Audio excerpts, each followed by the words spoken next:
everyone, happy to be back. So today I'm going to talk about one of my favorite winter flowering plants. This is the Kalanchoe, also called the Kalancho or Kalincho. So I'll stick to Kalanchoe because that's the name I'm familiar with. These are lovely plants and they are winter flowering, as I said. So if you can see here, I have 4 of them. I have a few more which are not yet budding or blooming, so I haven't got them here.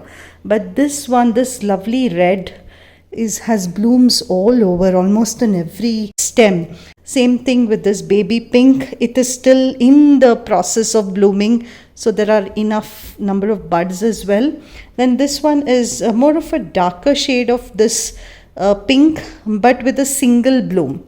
Okay, and then this is a white, again with a double bloom. The good thing about it is that their blooms last pretty long, and the other thing is that you can always deadhead them. Like for instance, once the blooms dry, you can just deadhead it and new blooms will come. They're beautiful, rewarding plants and very easy to grow, and that's one of the reasons I would recommend these, right? Unlike their cousins, the African violets, which also are a native to Africa. So Kalanchoes come from the Madagascar region of Africa, while African violets are from Tanzania. So both African plants, but very different in terms of the ease of growing spectrum, right? So if you don't have these beauties in your collection, go grab one. They've all arrived in most of the nurseries now. Winter is the time you'll see a whole bunch of different varieties of Kalanchoes out there. A little bit about the plant. Of course, they are succulents. So you can see that the leaves are fleshy, thick like succulent leaves, and they need to be treated as succulents as well.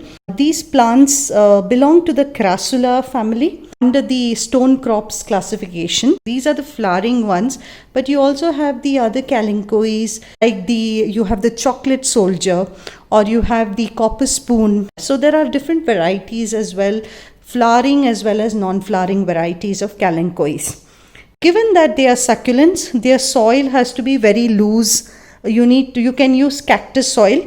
Main thing that you need to think about is that the soil should be airy, and the minute you put water in, it should drain out very easily. Water should not settle in the soil.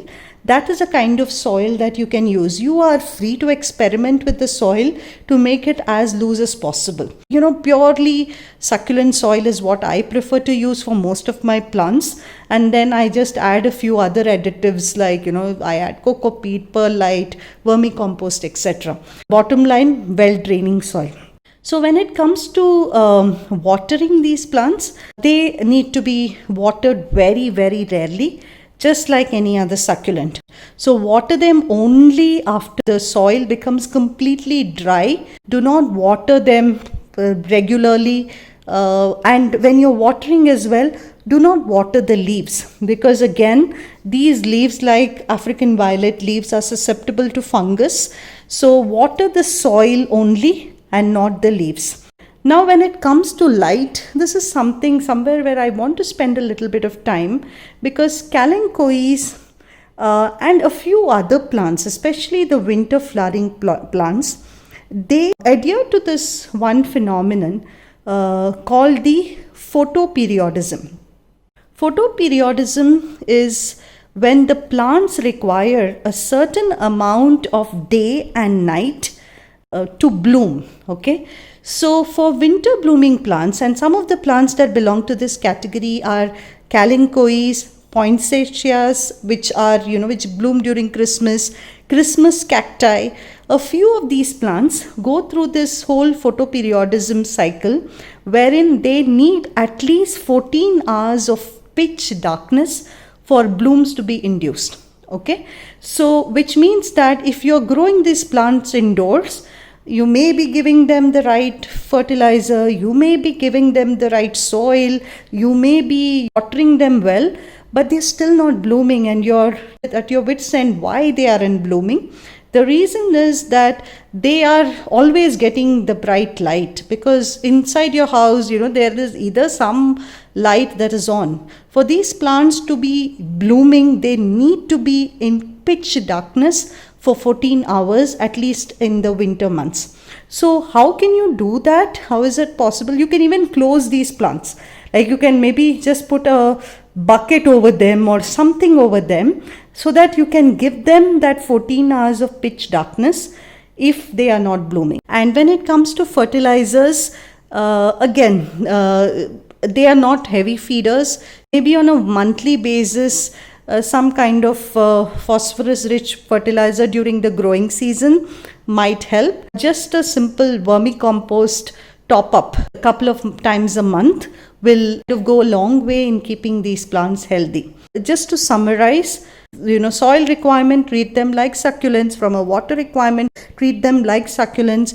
From a light requirement, depending on the season. Okay, if you want more leaves to grow during the summer months, then they need to get the bright light, just like succulents. But when you want them to bloom, you need to ensure they get pitch darkness for them to induce blooms. So the light requirement changes by season. Adhere to some of these basics and your kalanchoes will reward you with these lovely, wonderful flowers.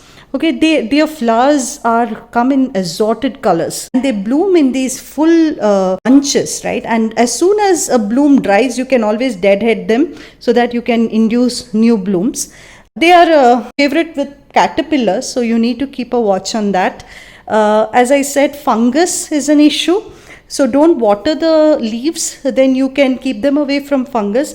If you do see any fungus gnats, etc., do use a fungicide. A systemic fungicide will be helpful, or use cinnamon powder. When in your soil mix, you can use some neem cake, cinnamon powder, etc., just to ensure that your soil mix is quite healthy. So you may have some mealy attacks and spider mite attacks. You can use the neem oil detergent mix solution to be able to keep these plants away. You don't really need any chemical pesticides for these. They are pretty easy. Okay. These plants can be propagated both from their stem cuttings very easily or even from their leaves. I take a leaf and just put it here in the soil next to in the same pot. You will get a brand new kalanchoe plant. Plants which are not perennial. If you have annuals, it's a good way to keep propagating them both from their stem cuttings as well as leaves, so that you can keep them for longer duration. And you have a plant for the next year. So that's about this plant. Very easy to grow, very easy plant for beginners. If you don't have this in your collection, please grow it. This is a fantastic time to enjoy their blooms. Thanks a lot. Bye.